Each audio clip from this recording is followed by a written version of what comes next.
Hi, besties! I know, this is the quickest I've ever been back. But I'm here today with one of my favorite videos I'm probably ever gonna make. And it's a Grumpy and Sunshine trope recommendation video. And I have so many, but sadly, 3 are only real books. The rest I read on my Nook, Kindle, whatever, you know. But oh my gosh, I'm so excited for this video.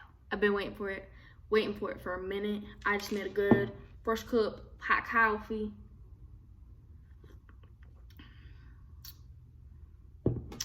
I will burn the daylights out of my tongue for a cup of coffee. And I'm like so used to burning my tongue at this point, it doesn't even matter. It doesn't matter. It doesn't matter anymore. But anyways, I think I have 7 books in total. I wrote them down in here, but pretty confident I have 7 books in total, and a lot of them I just read. And I will not be having, what month was it? April? No, May. I will not be having a May, like what I read in May video, because I didn't really read. I think I started reading towards the end, and I read them all online. I read the Made Men series, and then the Dreamland Billionaires series. And right now, I'm reading A Million Kisses in Your Lifetime.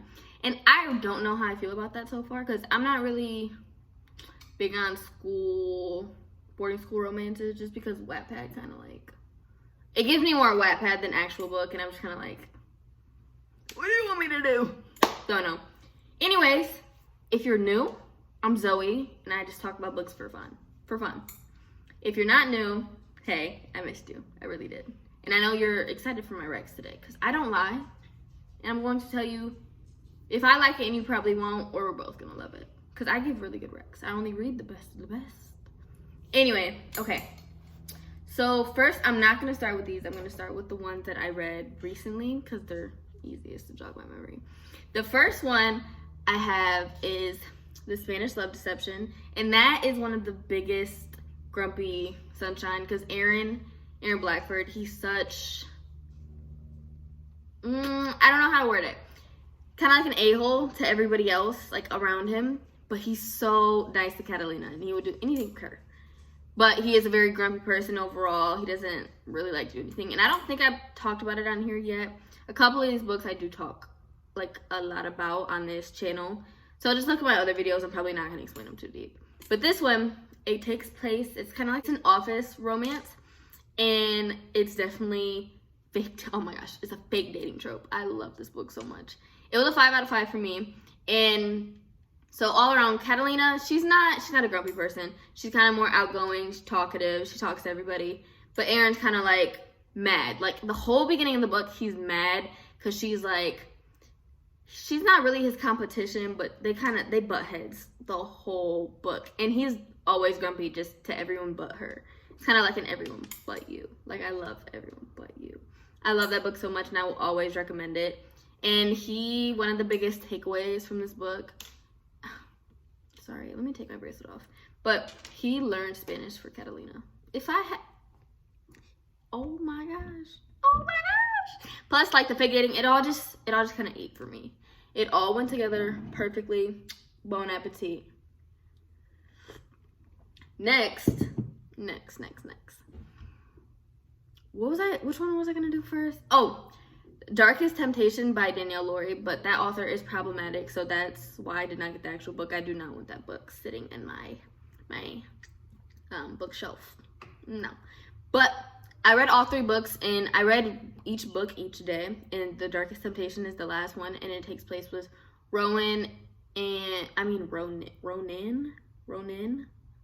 I think. And what's her name? Mila, I'm pretty confident. And oh my gosh, it was a turnaround, because usually if I'm gonna read mafia, it's gonna be Italian mafia, but this was Russian mafia, and boom, they kind of put it together for me. I still would not pick it over Italian, but he was like so he was an a-hole, like probably one of the biggest ones I've read so far. He was to her at first, but he always had a sweet spot for her, if you know what I mean. Like, because she defied him in every single way. But, because it's so funny, especially in a mafia one, where, like, he's actually only being nice to her and all his guards start to notice. So he's, like, killing all of them. He's like, oh, watch her mouth, blah, blah, blah. And he just only cares about her. Like, that is his pride and joy. That is his babe right there.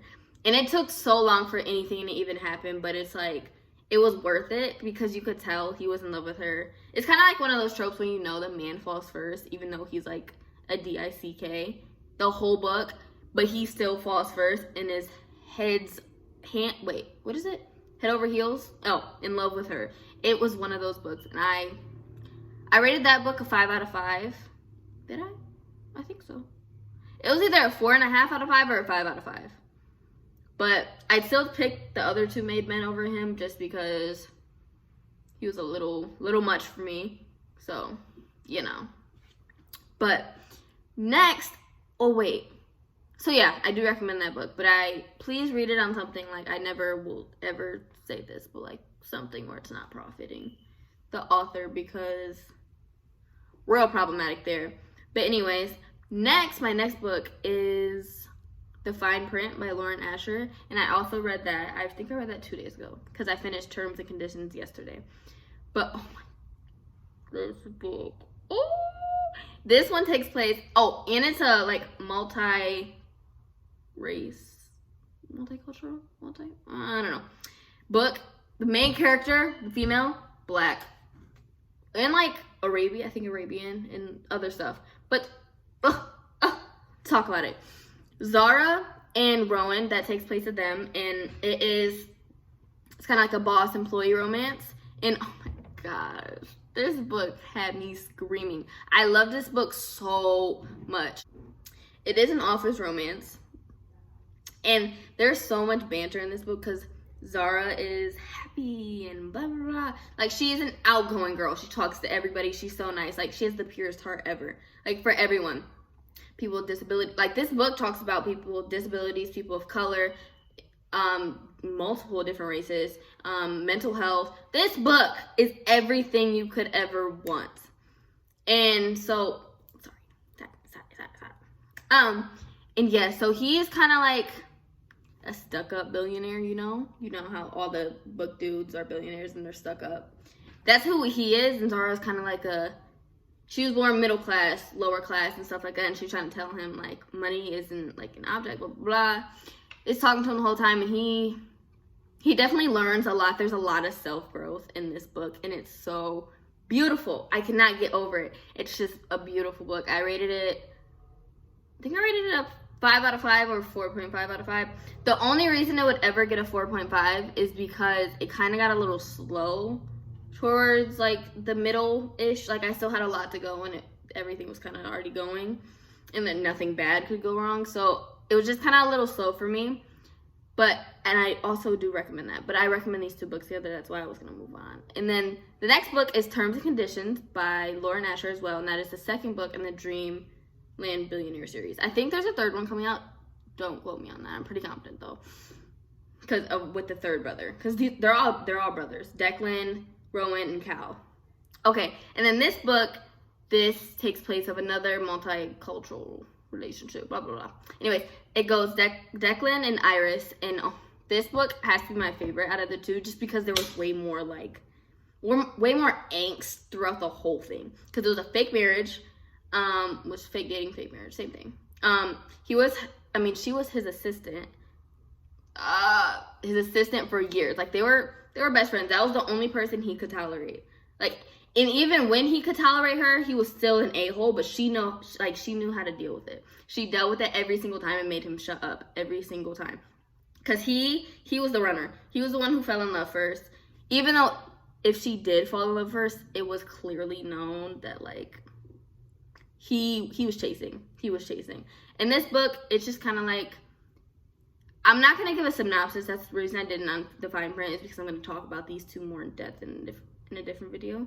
But there's just a lot of banter throughout the whole time. He's mean to everybody in the whole park because he's racing for a position to become CEO and, like, defeat his father. There's a lot of family beef throughout these books.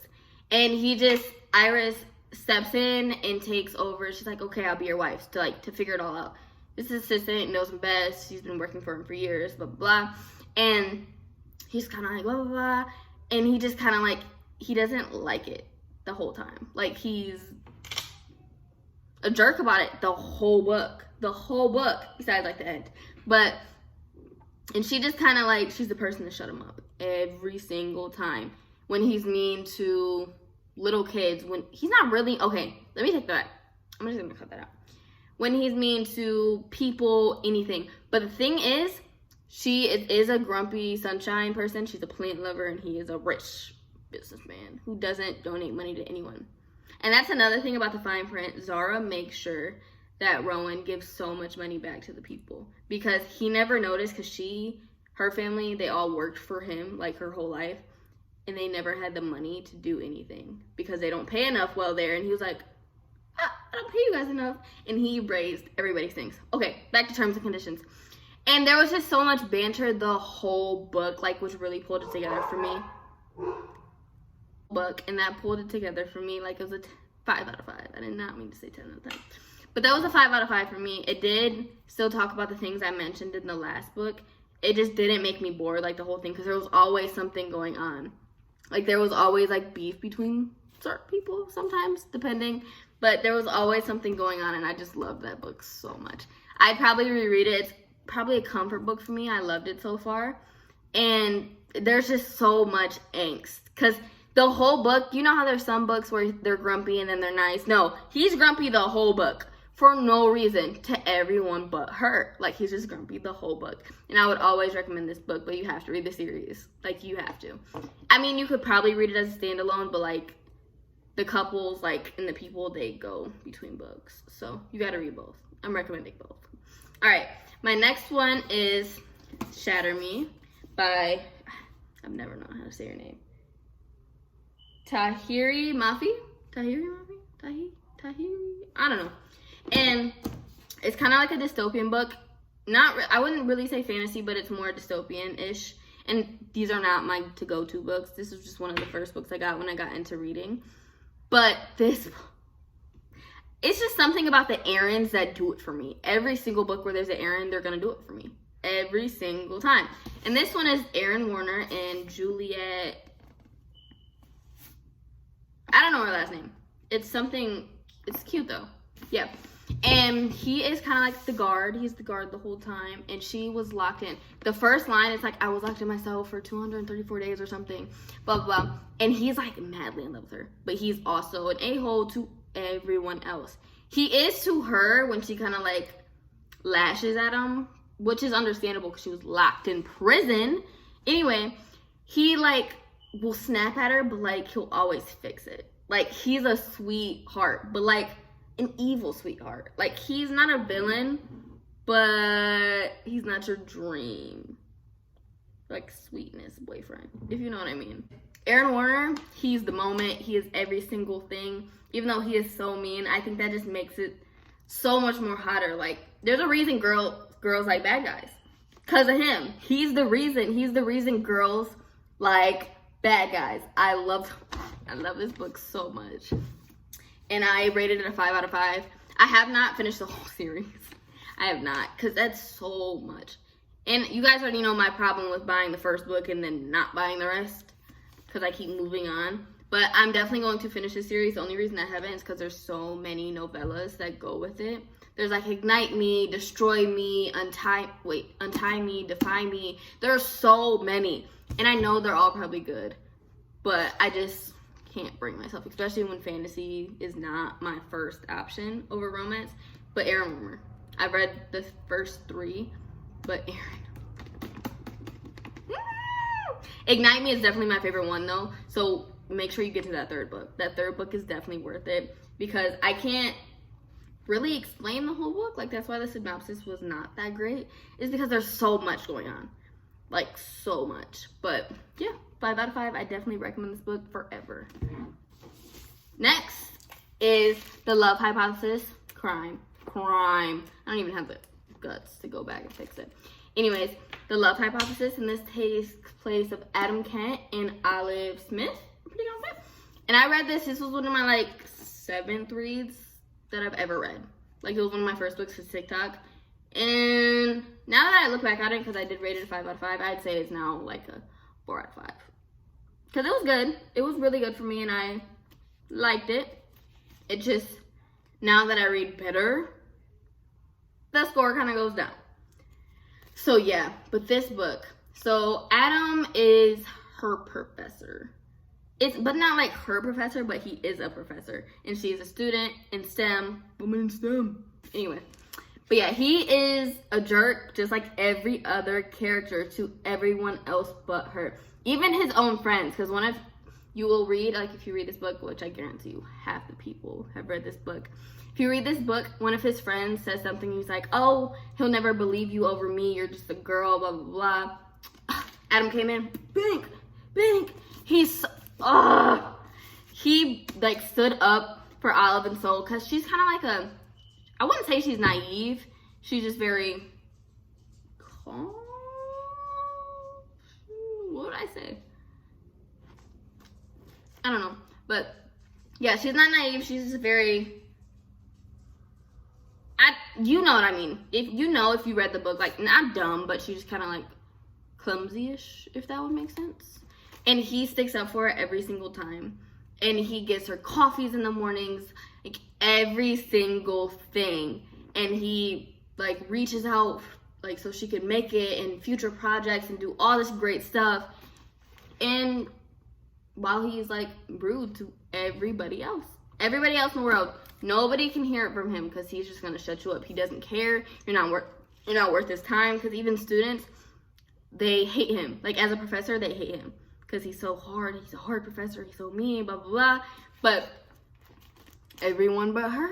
Oh my gosh, I love this book. I love this book. Anyways, I rated this a 4 out of 5. Originally a 5 out of 5, but 4 out of 5 now that I look back on it. But I always will recommend this, especially if you just got into reading, because it's a very smooth going book. You guys already know how I feel about Archer's voice. I've talked about this book in so many other videos, so synopsis is really not gonna be long. And this one is kind of like awkward to say why you mean everybody else. He's not a mean soul. But anyways, this takes place between Archer, Hale. This is my man. Forget the Aarons, it's the A's. All of them. Aaron, Adam, Archer. Anyways, it goes between Archer and Bree. And they are a couple, small town romance. He is deaf. Well, no, he's not fucking deaf. Idiot. He had like an injury happen to his throat, so he is not able to talk, so he signs. But nobody really knows why he doesn't talk in his small town, and you know small town word travels. And Bree is new in the town, and she comes in, and so everybody's scared. Like, they're not scared of Archer in a way, but they're kind of like, oh, something's wrong with him, something's wrong with that dude. He's always mean mugging somebody, you know, just a lot. Like a person who doesn't talk, a real 6'2" big man walking around, doesn't talk, just stares everybody down like he's crazy. You would think he is mean, but to Bree, he's a sweetheart. Oh my gosh. One time she was running away from him, and you know he can't like call for her. He was like he signed, Bree, I can't call for you, please don't run from me. Sorry. He was like, Bree, don't run from me. And I'm like, oh. This book sent me through spirals. Because, what's her name? Mia Sheridan? You guys know I had trouble. Anyways. Oh, we have beef. We have major beef because the way I was feeling, like, mid-book, I'm like, you're lying. You're lying. Yep, she was lying. She was lying. Anyways, this book is a 5 out of 5 for me. It's a comfort read. I love this book. Archer, mysterious, quiet man, going around, grumpy all the time. Love this man. I love this book so.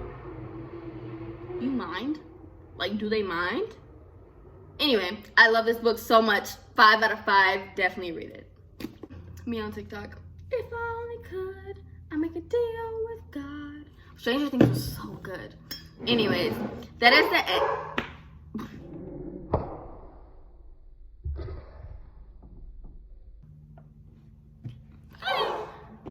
Anyways, that is the end of the video for today, and I hope you guys enjoyed. Let me know if you want more trope videos, because I wanted to make one about fake dating, of course, because I love that trope so much. Or like brother's best friend, whatever trope you guys want, please let me know and leave it in the comments below. And thank you for watching me and my books. We're out.